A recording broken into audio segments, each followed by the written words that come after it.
गुणस्थान. हां थांबा मी आता ओपन करतो.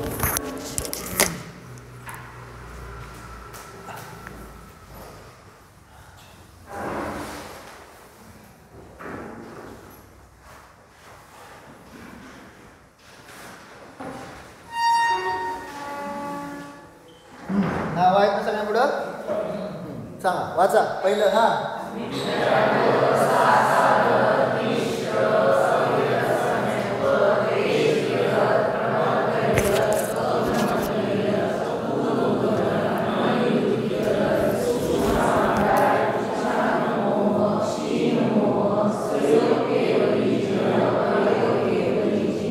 बरोबर.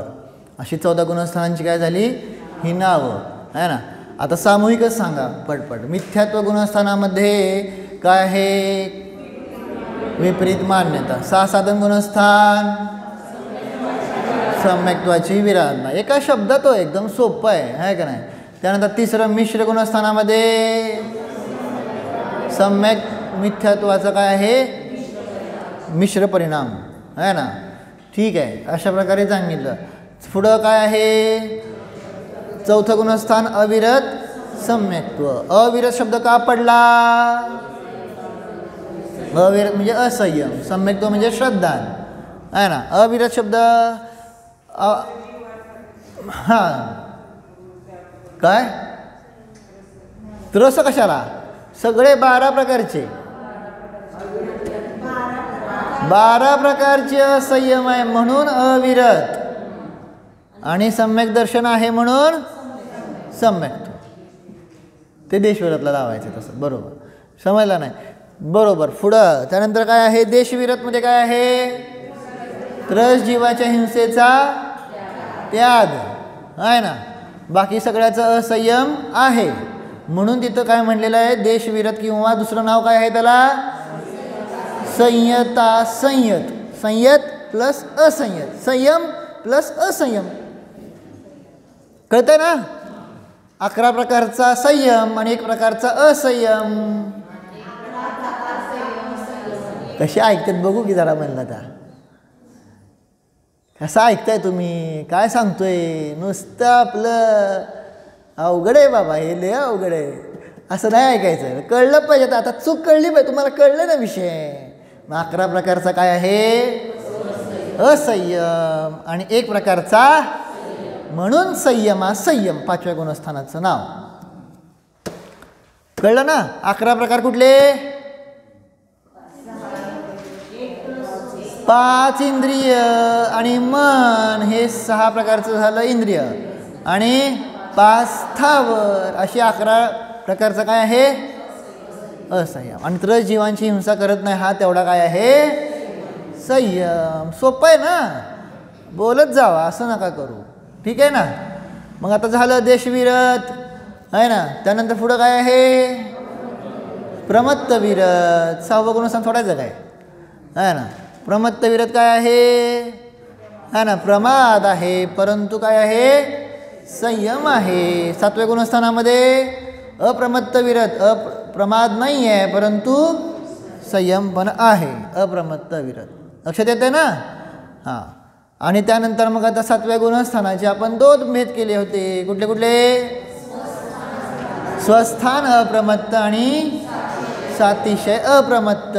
स्वस्थान अप्रमत्त कोणाला म्हणलं होतं 6व्या 7व्या गुणस्थानामध्ये जे झुलत राहतात त्यांना म्हणलं स्वस्थान अप्रमत्त. आणि सातिशय अप्रमत्त कोणाला म्हणलं होतं जे आता श्रेणीत चढणार आहेत त्यांना म्हणलं सातिशय अप्रमत्त. मी अजून स्थूल सांगतोय सगळं घटवतोय पुढं फक्त आता एक पक्क करून जातोय.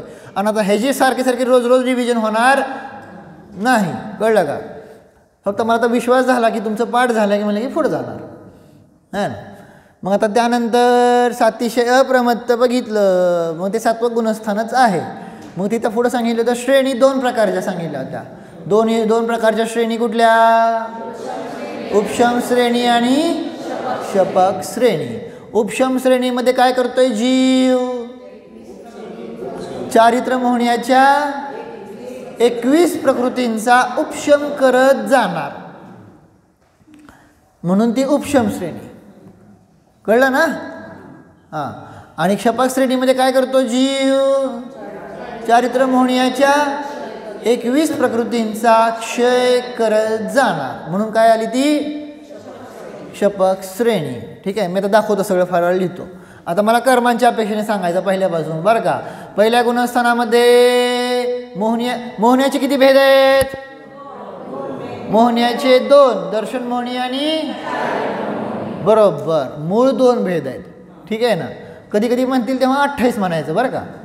हां, म्हणजे त्याचे सगळेच लावले आहे ना. पुढं मग 2 भेद आहेत ना, मग 2 आहे त्यामध्ये दर्शन मोहण्याचे किती भेद आहेत?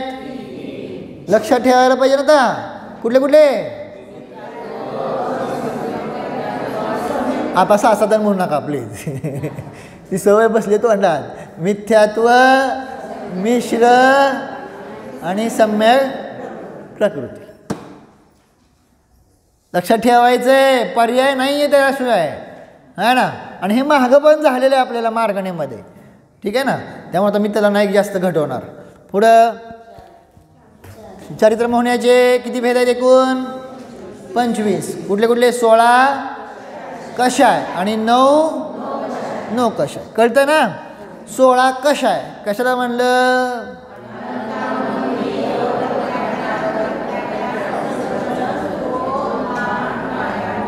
फक्त म्हणताना प्रत्याख्याना वरण म्हणा. वरण लावा तिथं. कळलं का नाही? वरण लावायचं आहे, नुसतं भात नाही. तुम्हाला कळलं मी काय म्हणणार आहे ते. तर त्याचा कासाठी त्या कर्माचा उदय लावतो ना आपण.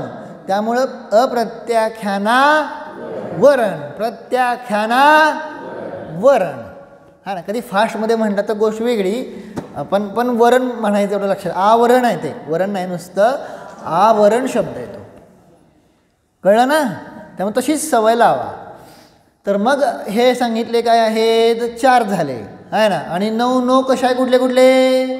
हास्य, रती, अरती, शोक.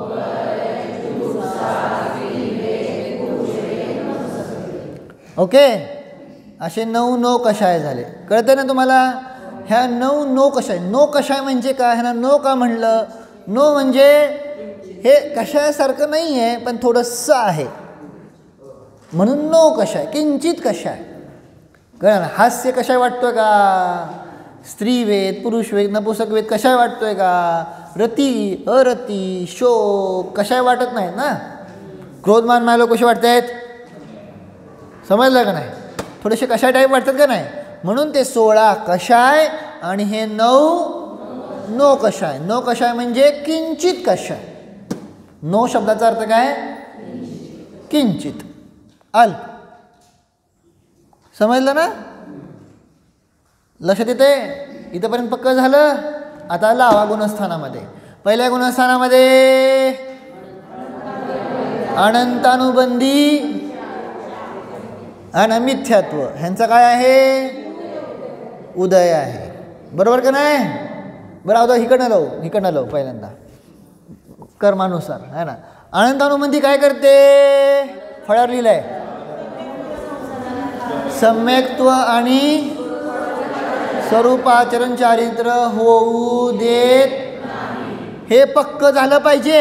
हे काय अवघड नाही आहे. काय आलं का अवघड काय झालं आहे? असल्या गोष्ट लक्षात न राहिला. कळलं ना? अनंतानुबंधी काय करते? सम्यक देव आणि स्वरूपाचरण चारित्र होऊ देत. आता पुढं दुसरं काय आहे? अप्रत्याख्यानावरून काय करते? है ना. देश संयम किंवा थोडाही संयम होऊ देत नाही. बरोबर. प्रत्याख्यानावरून कर्म काय करते? थोडा संयम होऊ देते, पण पूर्ण संयम होऊ देत. एवढं पक्क म्हणजे पक्कच. हा ना. अजिबात विसरता कामा नाही. हे खूप बेसिक गोष्ट, सामान्य गोष्ट आहे. म्हणजे असं काय अवघड मला वाटतच नाही. ह्यात काय अवघड आहे? है ना. कोणता कशाय काय करू देत नाही हे अवघडच नाही आहे. है ना. त्यानंतर पुढं संज्वलन काय करते? यथाख्यात चारित्र प्रगट होऊ देत नाही. कळलं ना? हे खूप बेसिक झालं. आता मला तुम्हाला सांगायचं आहे काय, ह्या ज्या अनंतानुबंधी, आता थोडं विशेष सांगतोय बरं का, लक्ष द्या. आता यथाख्यात म्हणजे जसं आहे तसं, यथा आख्यात आहे ना, जसं स्वरूप आहे चारित्र गुणाचं आहे ना तसं होऊ देत नाही. कळलं का नाही?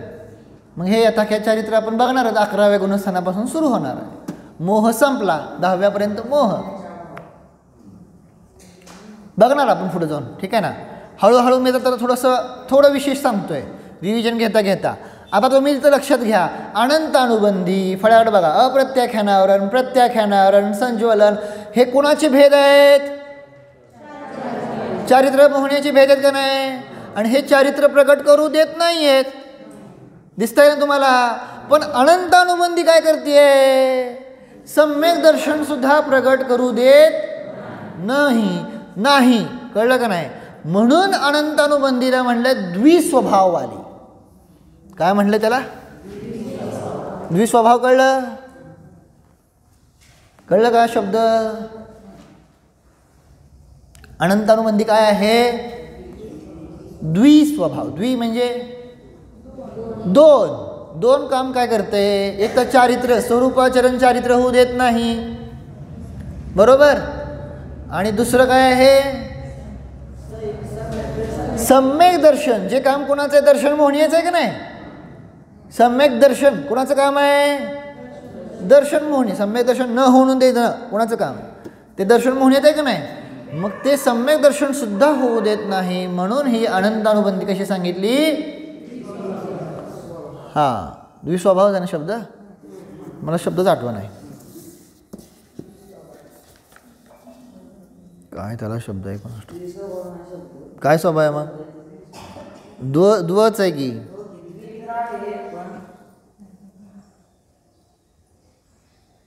बर, ठीक आहे. आता नाही सापडणार, जेव्हा पाहिजे तेव्हा. ठीक आहे, कळालं का इथंपर्यंत? पुढं आता त्यानंतर एवढं झालं का नाही? हां, पुढं मग चारित्र झालं.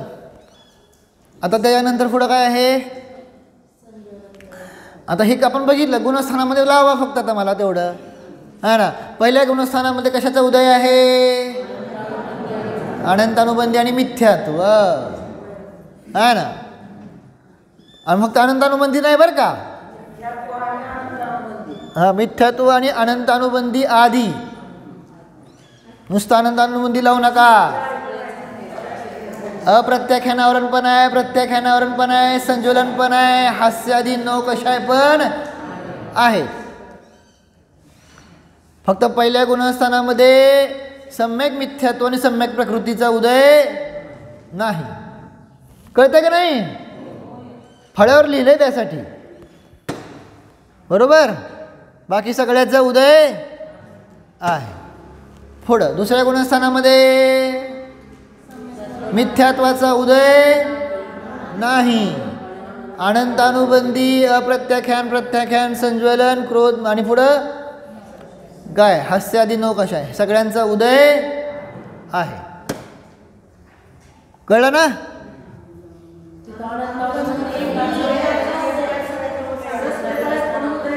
अनंत अनुबंधी एक म्हणजे अनंत अनुबंधी क्रोध, मान, माया, लोभ. पण मग पैकी एकच की. पण अनंत अनुबंधी अप्रत्याख्यान, प्रत्याख्यान, संज्वलन आणि नौकशाय ह्या सगळ्यांचा उदय आहे असं सांगतो तुम्हाला. हे सगळे नाही आहेत असं नाही, तिथं अभाव नाही झाला. हा, म्हणजे अप्रत्याख्यानांचा उदय नसतो का? आहे ना. अप्रत्याख्यानांचा उदय नसला तर लगेच संयम सुरू होईल.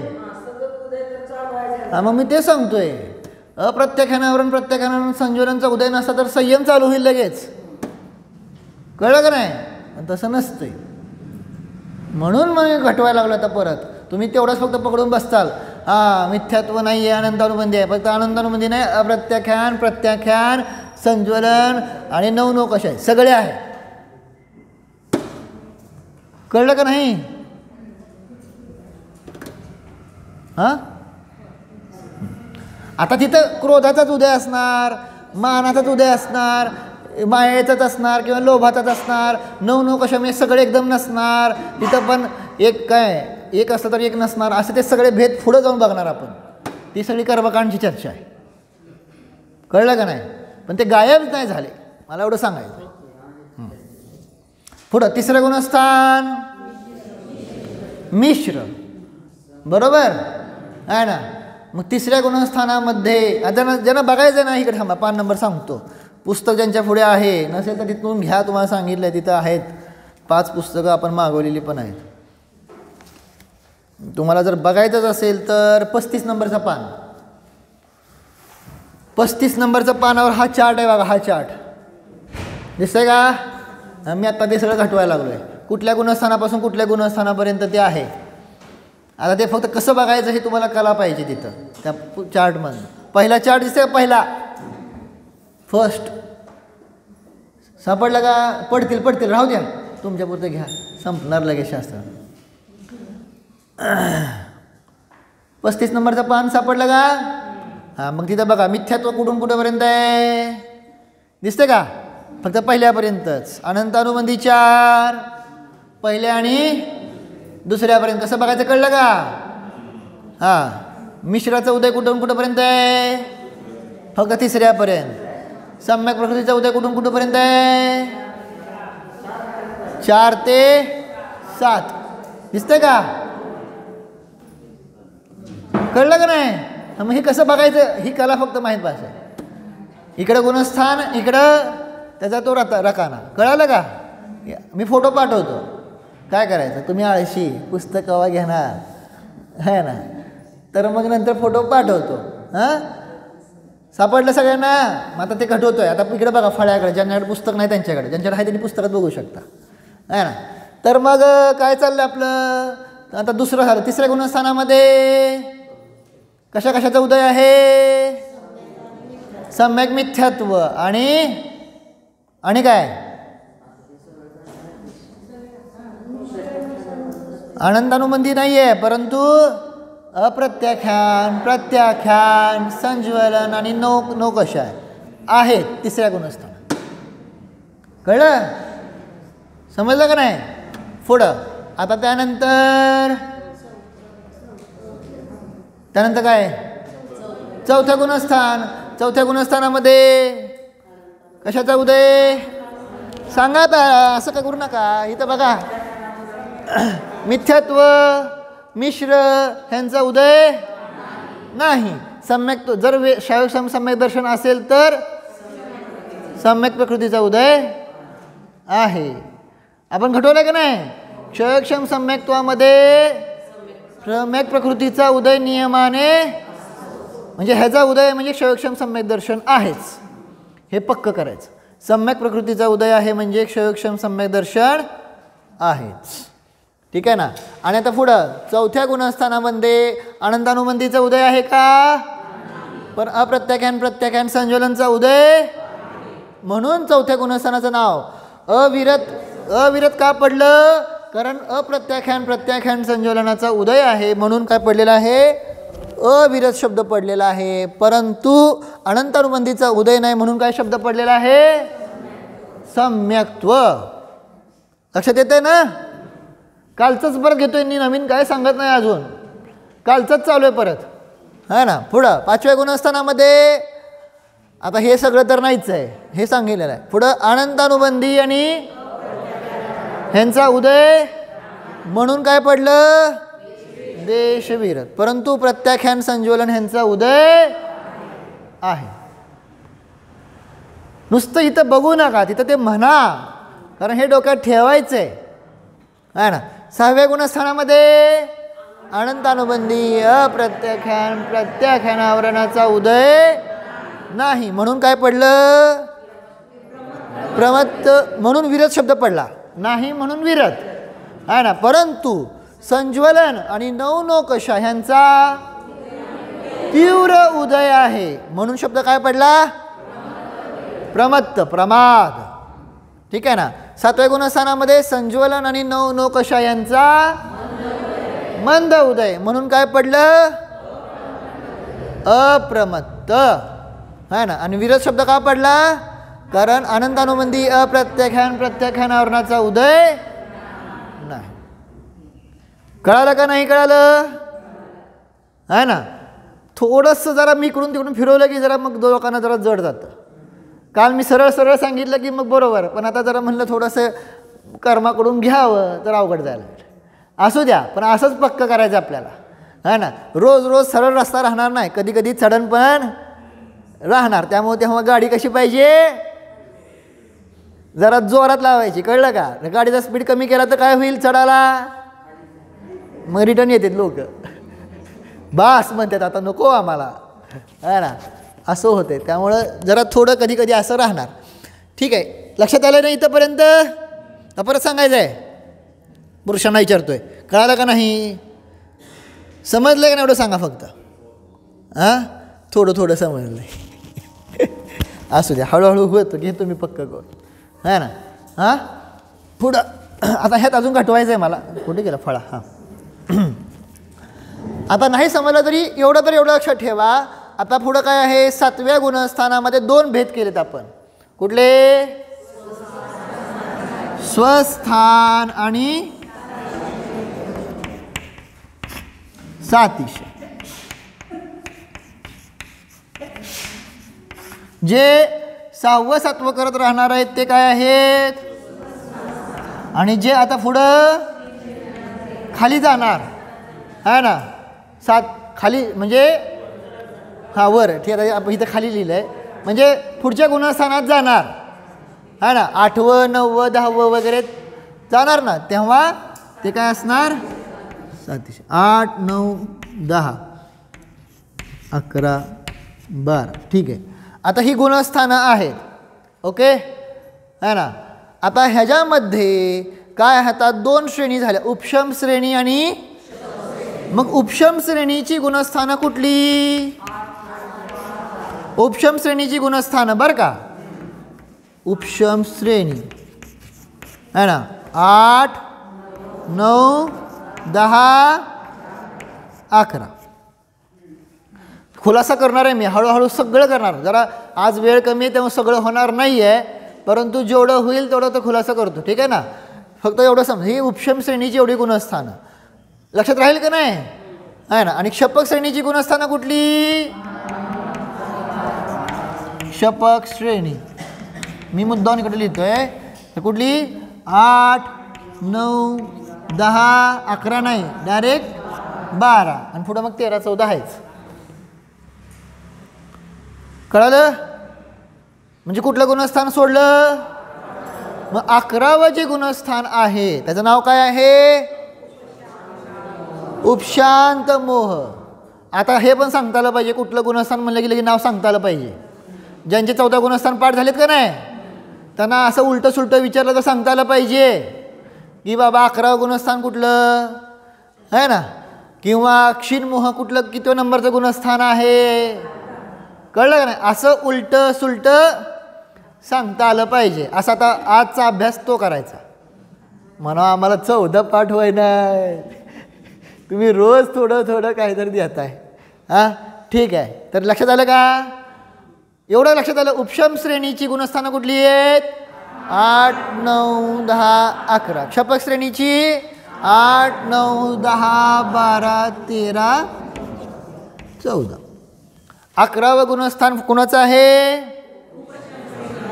हां, म्हणजे ज्याने आता कर्माचा उपशम करत 8वं 9वं 10वं जायला लागलाय का नाही, तो नियमानं 11व्यात जाणार.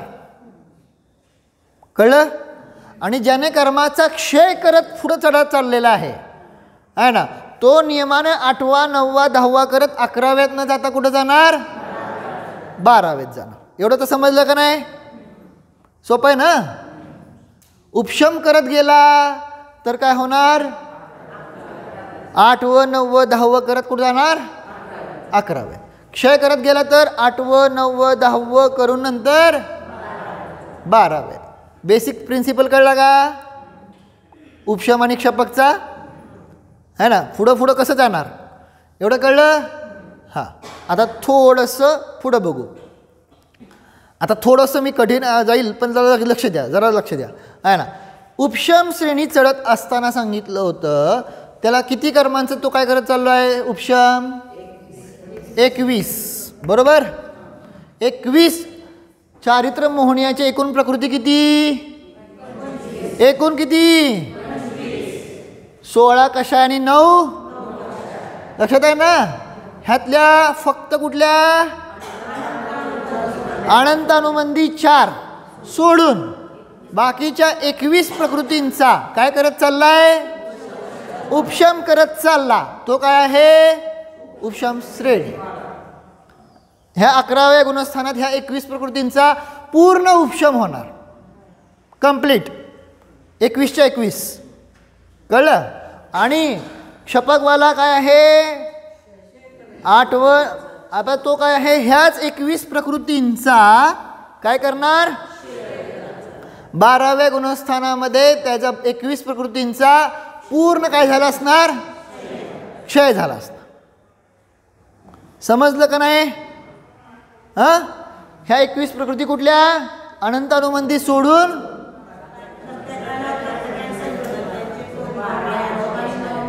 12 आणि 9 किती झाले? अहो गणित विचारले सोपं. 12 आणि 9 किती? अशा प्रकारे ह्या 21. एवढं तर समजलं. मग तिथं आपल्याला प्रश्न येईल. काय प्रश्न येईल? 4 का सोडल्या? अनंतानुबंधी 4 का सोडल्या? कारण आता नियम नीट ऐकून घ्या है ना. ज्या जीवाला उपशम श्रेणी चढायची आहे किंवा क्षपक श्रेणी चढायची आहे त्याच्याकडे अनंतानुबंधी कर्म असायला नको पाहिजे. बरोबर. त्याच्याकडे काय नको आहे? मी सोपं सांगतो. मी पुढं अजून सगळं सांगतो. आता मला टेन्शन येते की आहे ना किती पुढे जाऊन सांगू आहे ना. अनंतानुबंधी कर्म जर सत्तेमध्ये असेल तर तो उपशम किंवा क्षपक श्रेणी चढू शकत नाही. कळलं का नाही? आहे ना. मग त्या अनंतानुबंधीचा तुम्ही काय करा? एकतर क्षय करा. अनंतानुबंधीचा जर क्षय झाला तर कुठलं सम्यक दर्शन प्रकट होतं? शाईक सम्यक दर्शन. आपण महाग झालंय का नाही सम्यक तो मार्गणीमध्ये. एक तर अनंतानुबंधीचा क्षय करा.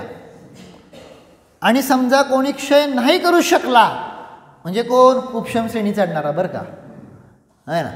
हे तर आपण सांगितलेलं आहे. मोक्षाला जायचं असेल तर क्षायिक सम्यक दर्शन ज्या त्या भावात मोक्षाला जायचं आहे ना त्याला क्षायिक सम्यक दर्शन असणं कंपल्सरी आहे. आणि त्या भावात मोक्षाला जायचं आहे त्याला क्षायिक सम्यक दर्शन आहे तो नियमानं क्षपक श्रेणीच चढणार आणि मोक्षाला जाणार. हे नियम पक्के. कळलं? कळलं का नाही? क्षपक श्रेणी कळली ना. त्याच भावात आहे ना. जसं माहेर भगवंतांना त्याच भावात मोक्षाला जायचं आहे तर त्यांच्याकडे काय होतं? क्षायिक सम्यक दर्शन होतं. आणि जेव्हा त्यांनी श्रेणी चढली म्हणजे पुढची गुण असते तेव्हा कुठली घेतली? क्षपक श्रेणी. 2 रस्ते फुटतात. कळलं का नाही? तुम्ही कर्मांचा उपशम करत चालला तर उपशम श्रेणी.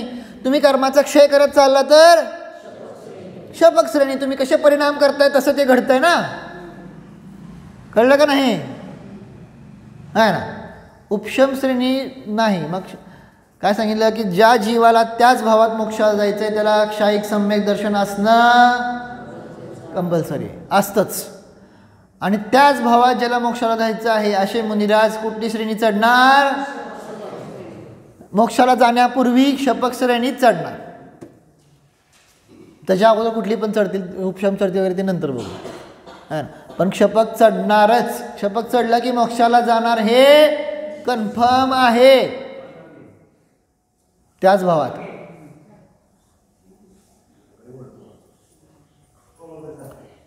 लक्षात आलं का? विषय क्लिअर झाला? क्षपक श्रेणी समजलं का नाही? मग आता ज्या जीवानं क्षपक श्रेणी चढलेली आहे किंवा त्याला क्षायिक सम्यक दर्शन असणार का नाही? असणारच. मग अनंतानुबंधी त्याकडे असणार नाही. त्यामुळे 21 प्रकृतींचा काय केलं आहे तेव्हा त्याला फक्त क्षय करायचा आहे. 4चा त्यानं ऑलरेडी क्षय केलेला आहे. कळलं? आता थोडं अवघड जाईल फक्त लक्ष ठेवा. आता उपशम श्रेणी ज्याला चढायचं आहे त्याच्याकडे सुद्धा शाईक सम्यक दर्शन असू शकतं. आणि जर शाईक सम्यक दर्शन नसेल, हा ना, औपशमिक सम्यक दर्शन जर असेल तर सांगितलं तो अनंतानुबंधीची काय करतो, विसंयोजना करतो. है ना, एवढा फक्त शब्द लक्षात ठेवा, बाकीचं उद्या. है ना, अनंतानुबंधीची काय करतो, म्हणजे क्षय केल्यासारखं असतं. क्षय पूर्ण नाही झाला पण क्षय केल्यासारखं असतं. विसंयोजन, बस एवढंच फक्त लक्षात ठेवा. मला माहिती आहे हे खूप अवघड शब्द आहे, पण हळूहळू जरा काही लोकांना, नवीन लोकांना थोडं नवीन काहीतरी मिळतंय, जुन्या लोकांना थोडंसं अजून वेगळं काहीतरी मिळतंय, असं मिक्स चालतोय मी, कळलं का. थोडं सोपं, थोडं अवघड, ठीक आहे ना. ज्यांना नाही त्यांना हा पहिल्यांदा शब्द ऐकायला मिळत आहे, त्यांना हळूहळू पुढे जाऊन कळणार. झालं का, बस उद्याच्या